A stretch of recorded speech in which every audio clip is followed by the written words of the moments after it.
President of the Republic creates a fund for the development of the electricity sector in Cameroon with ambition to boost energy supply and engine the country's industrialization plan. The Minister of Territorial Administration restricts the sale and purchase of bladed arms in the northwest and southwest regions with firm instructions for the regional governors to oversee their strict implementation. Members of the Electoral Board of Elections of Cameroon's elections watchdog laid the groundwork for the journey to eternity of one of theirs, Delphine Changa, pioneer female minister in Cameroon whose remains will be laid to rest on Saturday. Those are our lead stories. Hello everyone and welcome to the 7:30 News. I am Ben Menopufong.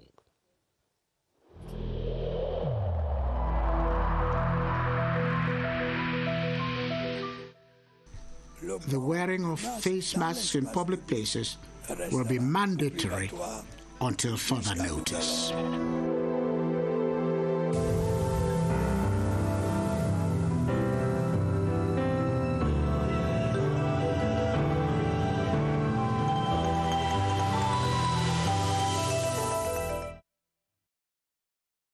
Thanks for joining us.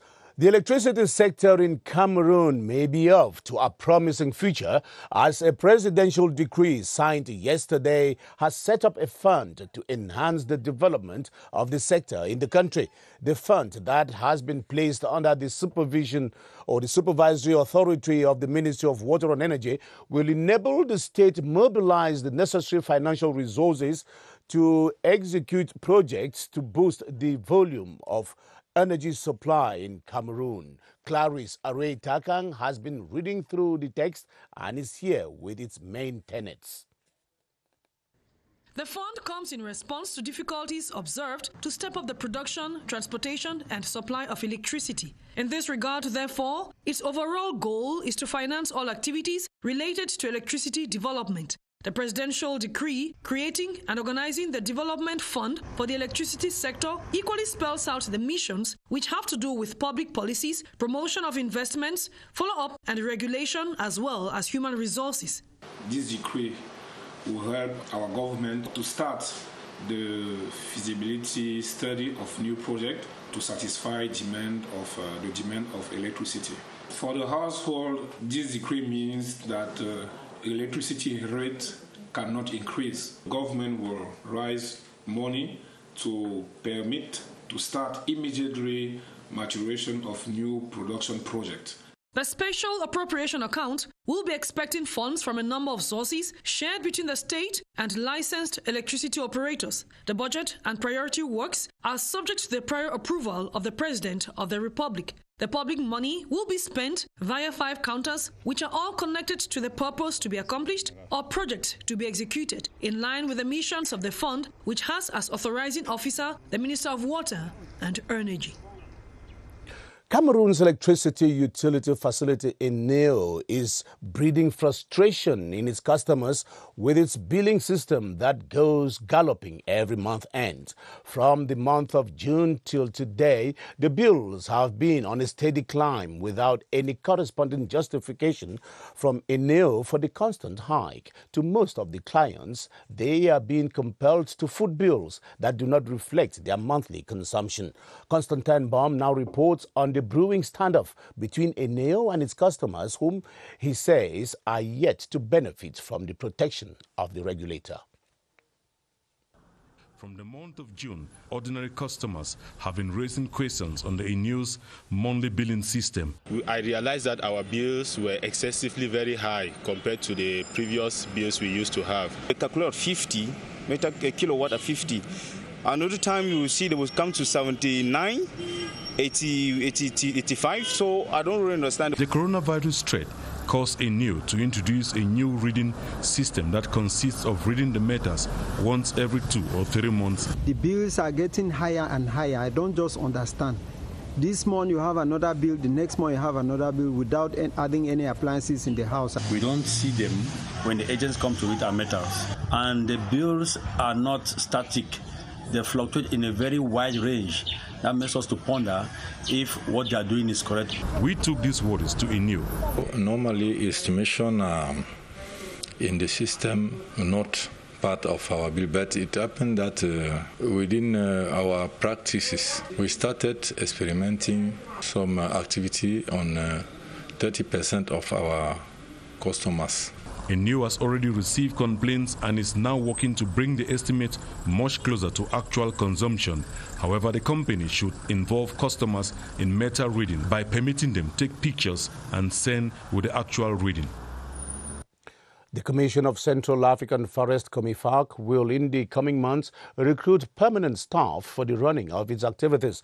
This was the main resolution arrived at today during an extraordinary session held via video conference.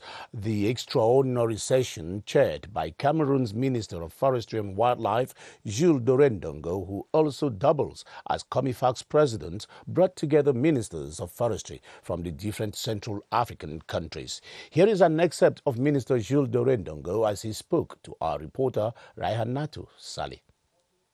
We have decided to launch the process of recruitment of permanent personnel by February 2021. We have also decided to replace all the statutory personnel, that is the secretary, executive secretary, his assistant, and the head of administrative and financial department. Then we have good news concerning the organization by RDC of the third summit of the head of state and head of government of our organization. It will take place and we are very happy. Public Works Minister has urged contractors working on roads in the Upper Sanaga division to work diligently and ensure that projects are completed on scheduled dates. Emmanuel Nganu Jumesi was speaking today as he embarked on an inspection tour, first of the Kolesong Nding stretch, where work had resumed after several months of interruption, and then the Ding Bagba Mbet stretch, where work is progressing on a satisfactory note. Joyce Kimbi Fowajo was with the minister in the field. Base code being laid on the remaining 11 kilometers of the Kolesong Deng Road construction. This in response to an earlier ultimatum given the Chinese company to finish on time. Satisfaction of the supervisory authority. I've noticed that they have really mobilized themselves. They are almost through. When the bitumen shall be available, then we will have the work entirely completed. Minta Bridge construction is near completion, and the Deng Bakba Road is already tarred while bulldozing is advanced on the Makba Mbet stretch. Construction company is appreciated.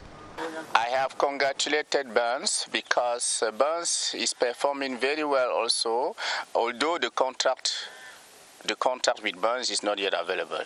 Hurdles like the non-payment of bills and the absence of tar were addressed at this working session. The mayor and his population jubilate as they mirror development already coming with the roads. Prime Minister Joseph Dion-Gute has instructed the promotion of the use of locally fabricated face masks, not only as a means of mitigating the spread of COVID-19, but also of promoting local craftsmanship. The Prime Minister was speaking in Yaoundé today as he chaired the weekly interministerial meeting to evaluate government's response or riposte strategy against COVID-19. Our Star Building correspondent Christian Che Atam reports today's session also focused on the public-private platform to encourage economic recovery. The evaluation meeting established that the current count for COVID-19 infection in Cameroon stands at the cumulative number of 18,662 positive cases with a recovery rate of 91.2%. Prime Minister Joseph Dion-Gute and members of the committee also evaluated the progress of activities of the public-private platform to promote economic recovery. We have already taken some measures as far as the sector of perfumes is concerned. They think that for this year and even the year coming, they are going to recruit some more personnel. The session also examined the participation of Cameroonian craft workers in the production of face masks. Our ministerial department has been organizing some sensitization campaign to ensure that whatever is put on the market conform. At the end of the meeting, Prime Minister Joseph John Gute gave instructions for the continuation of wide-scale testing for COVID-19 in Cameroon, the acceleration of activities of the public-private platform to promote economic recovery, as well as the follow-up of craft workers in the country. Cameroon is due to submit a report on the measures it has taken to facilitate the implementation of the International Labour Organization conventions it has ratified. A tripartite meeting grouping the ILO officials, government representatives as well as trade union workers held in Yaoundé today to enrich the content of the report. Amanda Mejia Canadas is the ILO representative in Cameroon. She told our reporter Beatrice Losamba why the International Labour Organization is laying emphasis on seafarers and layoffs. Right now, we're accompanying the country in the drafting of its reports concerning 2 conventions on freedom of association and collective bargaining, 1 convention on dismissal, 4 conventions on seafarers. We are dealing with 2 fundamental conventions concerning freedom of association and collective bargaining. So most of it has to do with certain practices. Questions are being asked and information is being requested. Some of them have to do with existing legislation, the need to review the statute book. 460 police inspectors and 182 police constables who have come to the end of their training at the National Police Training School in Mutengene have expressed confidence that the training received will enable them effectively respond to the security challenges that Cameroon is facing today. They were speaking during their graduation ceremony that took place at the school premises yesterday. The ceremony was presided over by the Delegate General for National Security, Martin Barngangele. Charles Abuno reports from CRTV Southwest. Some of those graduating were admitted at the National Police Training School in the year 2018, while some others enrolled in the year 2019. Speaking at the occasion, authorities of the institution said that the training that has been given has armed their senior cadet officers and police constables, those who distinguished themselves practically and academically during the training were congratulated and honored by the Delegate General for National Security, Martin Bangangele. The new senior cadet officers and police constables were officially handed the Code of Ethics and Deontology during the ceremony. My greatest dream has always been to serve people, so there's a lot of enthusiasm to meet people in the field and then to kill that thought that people have in minds that a policeman is someone who's bad. The graduation ceremony was conducted in strict respect of the barrier measures against the COVID-19 pandemic.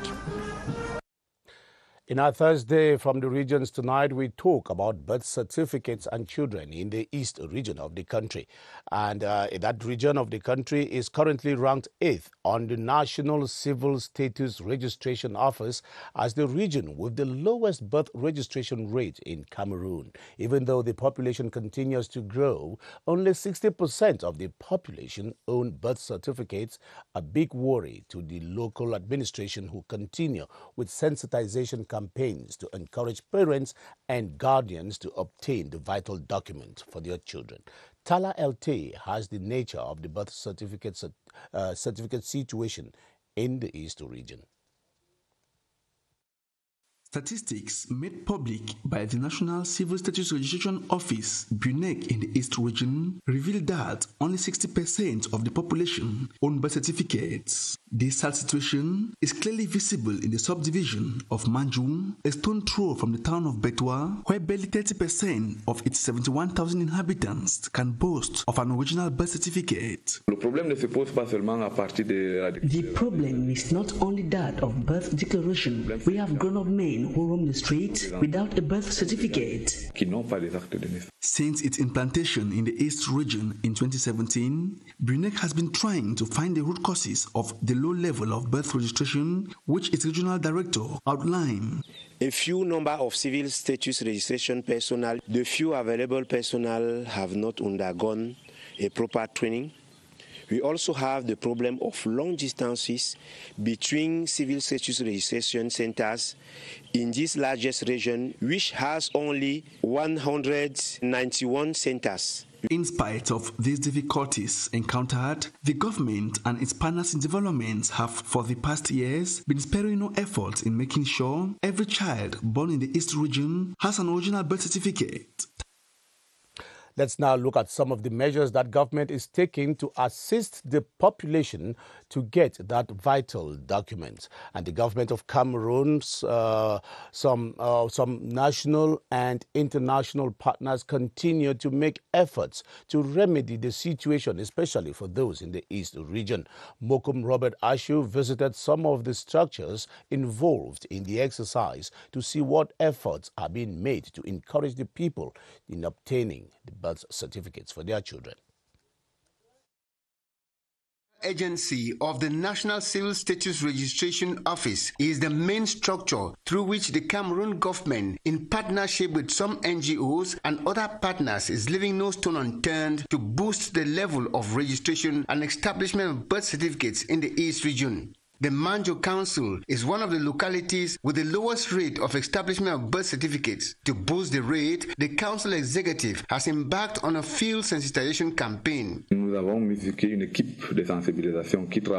We have put in place a sensitization team that works almost daily, that sensitizes parents to register their children. Also involved in sensitization campaigns is the Angola Foundation, who let the citizens know the place of a birth certificate because it is a very important document. Other local and international NGOs either carry out field sensitization campaigns to boost the rate of registration and establishment of birth certificates in the East region. The sale, purchase and possession of machetes, axes and iron rods has been restricted in the northwest and southwest regions of Cameroon. The restriction order has been signed by the Minister of Territorial Administration, Paul Tanganji, with firm instructions to the governors of the two regions to ensure its immediate implementation. As Ebenezer Akanga reports, the decision has been triggered by the rising wave of manslaughter being perpetrated in the two regions by separatist hoodlums. Ebenezer? Of recent, the brutal killings which have been carried out by separatist fighters in the northwest and southwest regions have been done using light weapons. Machetes and axes are used to hack people. Building iron rods are used to manufacture ammunition and explosives. It is in a bid to curb the use of light weapons by separatist fighters in committing atrocities that the Minister of Territorial Administration has instructed the governors of the two regions to restrict their sale, purchase, and possession. Concretely, administrative authorities have been instructed to do an inventory of stocks of machetes, axes, and building iron rods in the administrative units. Anyone wishing to purchase a machete must obtain authorization from the divisional officer with proof that he owns an agricultural activity. The vendor must identify the buyer. The same conditions apply for the sale and purchase of building iron rods. The shop owners must keep copies of the identity cards of buyers, their telephone numbers, and addresses. The measures will be applied for a period of 4 months renewable. And in connection with the ministerial decision, the governor of the Northwest region held a meeting with dealers in building materials, during which they committed themselves not to sell any of the incriminated items without authorization from competent authorities. Just as the crucial security meeting was rising, the governor and his guests were saluted by the news of the detonation of an explosive beneath a public transport bus around the Akom area. And as Karin Tosam reports from CRTV Northwest, no human casualties were recorded. It will no longer be business as usual for these traders in iron objects. The increased use of locally made explosives warrants them to henceforth identify and localize buyers before sales. All the economic operators in the sector here in Bamenda to send to them the instruction for the Ministry of Territorial Administration regulating the selling of iron and some other equipment. As security challenges abound, administrative and security forces stand their grounds. When we were sitting here today, we were informed of an incident occurred in a bus where an explosive exploded, and the security services are now carrying on vacation. Operators in iron objects have decided to join the fight against insecurity in the region. The governor warns that anyone who violates these measures that will run for 4 months will be severely sanctioned.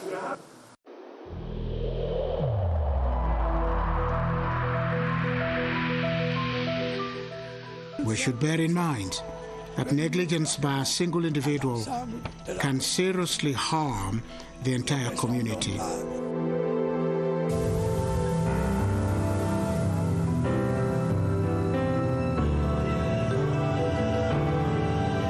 As the number of COVID-19 cases crossed the 18,000 mark in Cameroon, health professionals in the country are currently preoccupied with the treating of the over 1,000 active cases so as to slow the spread of the pandemic across the country. However, tonight, Baldwin Sama and his guest, Dr. Aliman Piki, will be updating us on the situation of the pandemic in Cameroon today and COVID-19 and respiratory allergies among children. Hello, Baldwin. COVID-19 and respiratory allergies among children. Hello, Baldwin. Good evening, Ben Menopufong, and from the Public Health Emergency Operations Center this evening, we confirm the figures just announced a while ago that so far in Cameroon, we have had 18,662 confirmed cases of persons tested positive for COVID-19. 17,065 Cameroonians have recovered from COVID-19, taking the recovery rate to 91.4% so far in the country. We have had 408 persons who have died of COVID-19, and so far in Cameroon, we have 1,189 active cases for COVID-19 in the 10 different regions of the country. And as we said a while ago, our guest tonight is Dr. Aliman Piki. She is a pediatrician, and we shall be looking at how vulnerable some children are vis-a-vis some respiratory allergies and COVID-19. Good evening, doctor.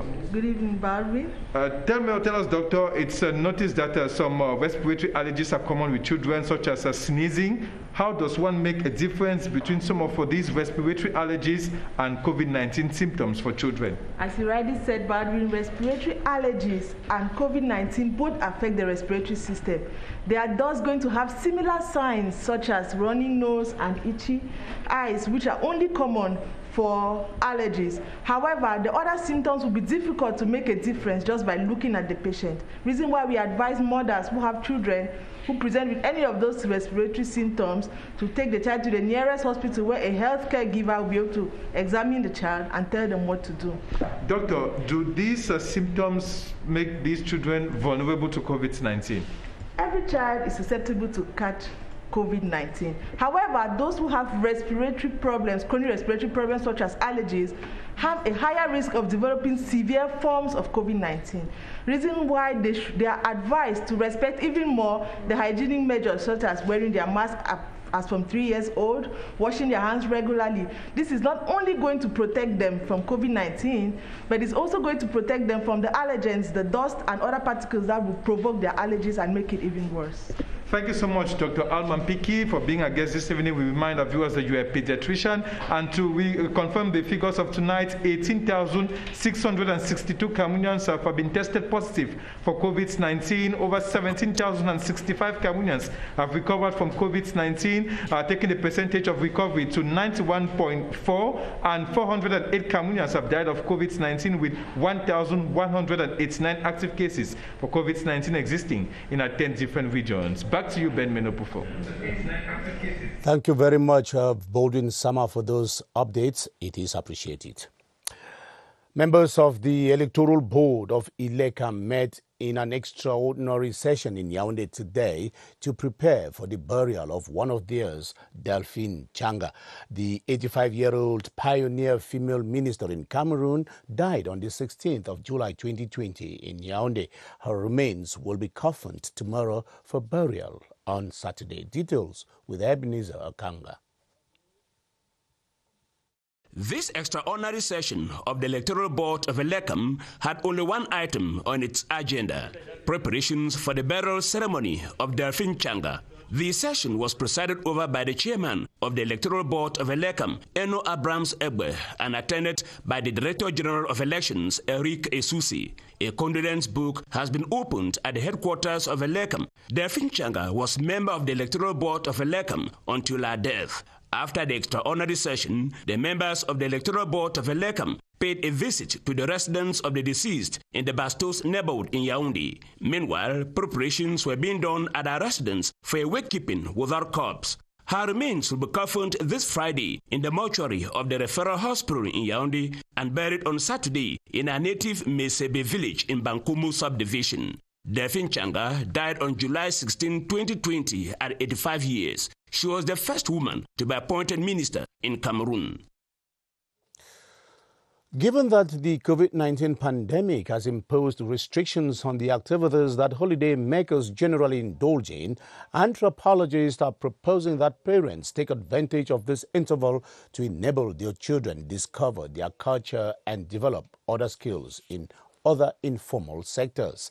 In the fourth of our series on holidays and holiday activities, our reporter Romeo Nkenye went observing the alternative modes of distraction that holiday makers now indulge in. Leisure parks, entertainment, sport, and travel agencies are not witnessing the usual affluence of holiday makers these vacations. This has been imposed by the prevailing COVID-19 pandemic, but anthropologists hold that there are alternative ways to make the holidays more interesting for the kids. There are even constructive games that are educative, that can be given to smaller children. Bigger children can be given tasks like maybe going to the farm. I think we must catch this opportunity and let them go back home, see exactly how their grandfathers are running their daily life. Holiday classes are equally prohibited this time around, yet parents have sought out different strategies to cope with the circumstance. I give them more ample time to watch these cartoons on TV, maybe get them toys, even football for them to be playing around, just around the compound. We use the internet now to educate our children. However, not the same parental follow-up is given to all kids. Others are using this period to do petty trade. The Cameroon Water Utility Corporation, CamWater, has presented its new water consumption project known as the Smart Metering System. The project was presented by officials of CamWater to its partners, representatives of consumer organizations and the press in the presence of its general manager, Gervais Bolenga. Details with Mercy Ashonyaboyu from Douala. A smart metering system. This is how officials of the Cameroon Water Utilities Corporation have coined the new technological tool that will be used to measure the volume of water consumed by households in Cameroon. A project presented to consumers, representatives, partners of CamWater and the press in Douala, which according to many observers is a welcome initiative. We hope that the billing will be accurate when our agents come on the field, and it will be better than the old meters. Be it prepaid or postpaid, payments of bills will be made online with limited visits made by CamWater agents for maintenance and control. From the look of things, intense campaigns to sensitize consumers need to be done in the days ahead. That's where we end this edition of the 7:30 News for today and for the week. Thanks for the pleasure of your company, and see you on Monday, 7:30.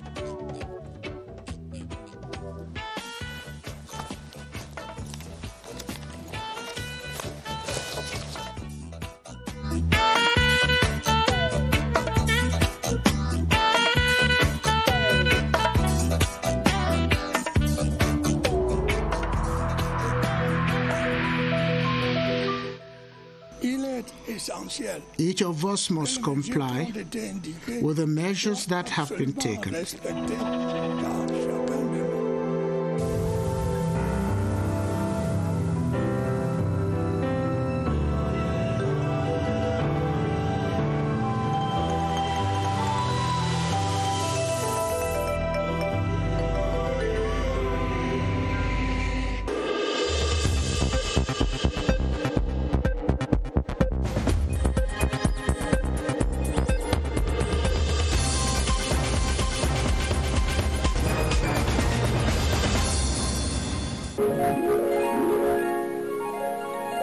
CRTV News, ici, toute l'info.